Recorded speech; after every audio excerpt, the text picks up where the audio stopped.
माँ जी, आप संस्कारों की बात ना ही करें। रूपा ने अपनी सास से बोला, माँ जी आज क्या बनाऊँ खाने में? माला जी बोली, पूछ तो ऐसे रही है जैसे रोज हमसे ही पूछ कर बनाती आई है। रूपा ने कहा, जिस दिन पापा जी मंडी जाते हैं, मंडी से एक साथ कई सब्जी लाते हैं तो हमेशा पूछ कर ही बनाती आई हूँ। जब आप लेती हैं तो एक ही लेती हैं, उसमें भला क्या पूछना। माला जी, जबान तो कैंची जैसी हो गई है इसकी, देखो तो कैसे जवाब देती, हर वक्त चलती रहती है। जैसे संस्कार दिए हैं मायके वालों ने वैसे ही तो सिखाएगी यहाँ। ना खाना बनाना आता ना घर के काम, बस बहस करवा लो महारानी पर। रूपा बोली, माँ जी आप मेरे संस्कार की बात ना करें, मुझे भी आपसे बहस नहीं करनी, बताना हो तो बताइए, नहीं तो और भी काम है मेरे पास। बच्चे आते होंगे स्कूल से। रूपा इतना कहकर रसोई घर में चली गई। ये रूपा के ससुराल में रोज होता है। उसके और मनोज के विवाह को इतने साल पूरे हो चुके हैं। 10 साल तक चू भी नहीं किया रूपा ने। बस सुबह से शाम तक सास ससुर देवर ननद पति बच्चों की खातिरदारी में ही लगी रहती। देवर का भी पिछले साल विवाह हुआ। देवरानी जी ऐसी आई कि 1 साल में ही सास से तंग आकर देवर के साथ अलग रहने लगी। उसमें भी सास को रूपा ही बुरी लगती। माला जी कहती, छोटी बहुरिया पढ़ी लिखी है, नौकरी करती है वहाँ, इसीलिए चली गई घर से। कभी उसकी बुराई नहीं की, क्योंकि वो दहेज में रूपा से दुगने पैसे जो लेकर आई थी। ऊपर से उसके पिता, बड़े भाई, छोटे भाई सभी सरकारी पद पर ऊंचे ओहदे पर थे। आते तो हमेशा खूब सामान देकर जाते माला जी को, जो माला जी की जुबान बंद करने के लिए काफ़ी होता। कहकर जाते, माला जी हमारी बेटी नाजुक है, इससे घर का काम नहीं होता, कहिए तो हम लगवा दें नौकरानी। खूब जवाब देती छोटे की बहू। पर मजाल है उसको एक सुनाई हो आज तक माला जी ने, क्योंकि सामान पैसे के लिए सब कुछ सुनने और सहने को तैयार थी माला जी। दूसरी तरफ बेचारी रूपा गरीब परिवार से, पिताजी किसान, एक भाई, वो भी मानसिक रूप से ठीक नहीं था। इस वजह से बेचारी को हमेशा ताने सुनने पड़ते। जब विवाह करके आई तो मनोज ने साफ कह दिया, मेरे छोटे भाई बहन अब तुम्हारे बच्चे जैसे हैं, इनके विवाह तक सारी जिम्मेदारी हमें ही निभानी है। रूपा भी मनोज की बातों पर खरी उतरी, अपने बच्चों से भी ज़्यादा प्यार दिया उसने देवर और ननद को। बच्चे भी उसके विवाह के 8 साल बाद हुए, क्योंकि मनोज को लगता था कहीं मेरे भाई बहन की तरफ रूपा का ध्यान कम ना हो जाए। वैसे तो मनोज रूपा को बहुत प्यार करता था। उसी के सहारे वो माला जी की करेले से भी कड़वी बातों को शहद की तरह घोलकर पीती रही। 1 साल पहले ननद रानी भी घर से विदा हो गई, पर अब रूपा जवाब देने लगी थी। अब वो भी अपने शरीर मस्तिष्क को आराम देना चाहती थी। हर वक्त कितना सहे, रूपा ने एक बात समझ ली थी, आप जितना जुल्म सहोगे लोग उतना ही आप पर जुल्म करेंगे। जिस दिन अपने आवाज़ उठाई उस दिन से कुछ कम हो जाएंगे। रूपा खाना बना रही होती है और अपनी सोचों में गुम थी, तभी अचानक दरवाजे की घंटी बजती है। माला जी, एरी सुनाई नहीं पड़ रहा क्या? कब से घंटी बज रही है? बहरी हो गई है, दिखता नहीं मैं पूजा कर रही हूँ। बबीता जी इतना कहकर अपने जाप करने लगी। रूपा दौड़ती हुई आई और दरवाज़ा खोला। अरे सोनम, आप इस समय सब ठीक तो है ना सोनम? सोनम गुस्से से भरे, भाभी अंदर भी आने दोगी या सब बाहर ही पोंछ लोगी? सोनम रोती हुई चिढ़कर बोली। अपनी बिटिया की आवाज़ सुनकर माला जी पूजा बीच में ही छोड़कर आ गई। माला जी, सोनम सब ठीक तो है? रात के इस वक्त तू अकेली आई है या दामाद जी भी साथ हैं? सोनम, माँ अनर्थ हो गया। आपकी बेटी को उसकी सास और पति ने मिलकर धक्का मारकर घर से भगा दिया और कहा, जा अपने मायके, हमें अपनी मनहूस शकल मत दिखाना आज के बाद। माला जी गुस्से में, इतनी हिम्मत उन 2 कौड़ी के लोगों की, मुझे तो पहले ही पता था वो ऐसे ही हैं। पर मनोज के बापू कहाँ मानने को तैयार थे। कहते बहुत संस्कारी लोग हैं, दिख गए उनके संस्कार। तू रो मत बिटिया, आने दे मनोज और तेरे बापू को, फिर देखती हूँ इन लोगों को। रूपा, माँ जी किसी भी फैसले पर पहुँचने से पहले सोनम से पूछ तो लीजिए कि बात क्या हुई। सोनम बताओ ना क्या हुआ? जीजा जी तो काफ़ी सुलझे हुए सरल स्वभाव के हैं, मुझे नहीं लगता कि वो बेवजह इस बदतमीजी से बात करेंगे आपसे। माला जी, हाँ हाँ, तुझे तो मेरी सोनम ही गलत लगेगी।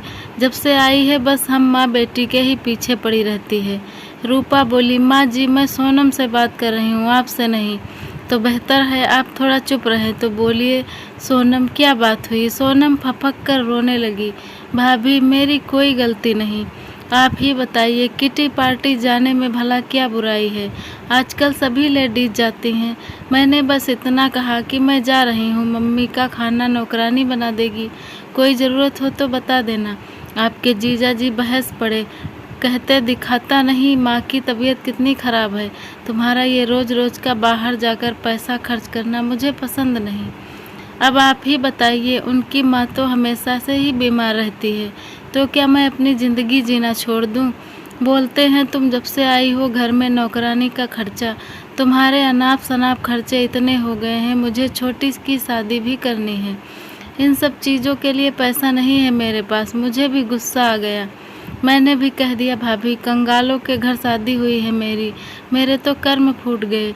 एक बीमार औरत, एक कंजूस पति, कुंवारी ननद के बीच पिसकर रह गई हूँ मैं ऐसे ही रहूँगी, नौकरी कर लूँगी पर अपने शौक़ नहीं छोड़ूँगी। बस इसी बात पर इतना सुनाया भाभी। नौकरी करनी है तो अपने मायके जाके कर, यहाँ माँ की सेवा करनी होगी। मैं आ गई इसीलिए। अब मैं उस घर में कभी नहीं जाऊंगी भाभी, कोई वहाँ मुझसे प्यार नहीं करता। रूपा ननद सोनम की पूरी बात सुन सोनम के आंसू पोंछते हुए बोली, ऐसा नहीं है सोनम कि कोई आपसे प्यार नहीं करता, आपकी गलती भी है। माला जी ये क्या बोल रही है तू? एक तो वो इतनी परेशान है, तू उसी को गलत बोल रही है। यही संस्कार दिए हैं तेरे माँ बाप ने तुझे कि अपनी ननद को उल्टा जवाब दे। माँ जी आप बार बार क्यों मेरे मायके और संस्कार को बीच में लाती हैं? और माँ जी आप संस्कारों की बात तो कीजिए ही मत। माँ जी ये आपके ही संस्कार हैं जिस कारण सोनम अपना स्वर्ग जैसा ससुराल छोड़कर लड़ झगड़ कर यहाँ आई है। अगर संस्कार दिए होते तो अच्छे बुरे की पहचान करना आता। इन्हें मैंने कभी अपनी ननद नहीं, हमेशा बेटी माना है। जब इस घर में आई थी 9 साल की थी सोनम। मैंने इनसे कहा कितनी छोटी है मुझसे, उन्होंने कहा सोनम मेरी बेटी जैसी है, उसकी आंखों में कभी आंसू मत आने देना, और मैंने ऐसा ही किया। सोनम क्या गलत कहा जी ने पता है आपकी? जब मैं ब्याह के आई यहाँ तब आपके भैया ने साफ कह दिया, मैं कोई खर्चा नहीं दूंगा तुम्हें फिजूल के खर्च के लिए। मेरे सामने 2 बड़ी जिम्मेदारियां हैं, मेरे छोटे भाई बहन, पिताजी बीमार रहते हैं। आदमी का जरिया सिर्फ मेरी छोटी सी नौकरी है। आप लोगों की देखभाल के कारण ही हम लोगों ने कोई बच्चा नहीं सोचा, पर रोज रोज के माँ जी के ताने भी सही लगता है। बांझ ही रहेगी, ये ज़रूर कोई कमी है इसमें, तभी बच्चे नहीं हो रहे। अरे हमारे कर्म फूटे थे जो ऐसी बहू हमें मिली। तब मेरे स्वाभिमान को ठेस पहुंची। मैंने कह दिया आपके भैया से, समाज मुझे जीने नहीं दे रहा, अपना फैसला बदल दो, एक बच्चा कर लेते हैं, आपके भाई बहन की कोई अनदेखी नहीं होगी। तब जाकर गुड़िया मेरी गोद में आई। दिन भर माँ जी के ताने, घर के कामों में लगी रहती। शायद ही कभी मैंने बाजार का रुख किया हो। मन मार कर रह जाती अगर मैं भी आपकी तरह घर छोड़कर चली जाती, तो क्या जो स्थिति इस घर की है वो होती? आप अच्छे से जानती होंगी सोनम, क्या मैंने कभी आपको कुछ गलत समझाया, प्यार में कोई कमी रखी? आप बहुत किस्मत वाली हैं जो जीजा जी के रूप में आपको बहुत ही समझदार, आपको बेइंतहा प्यार करने वाले पति मिले हैं।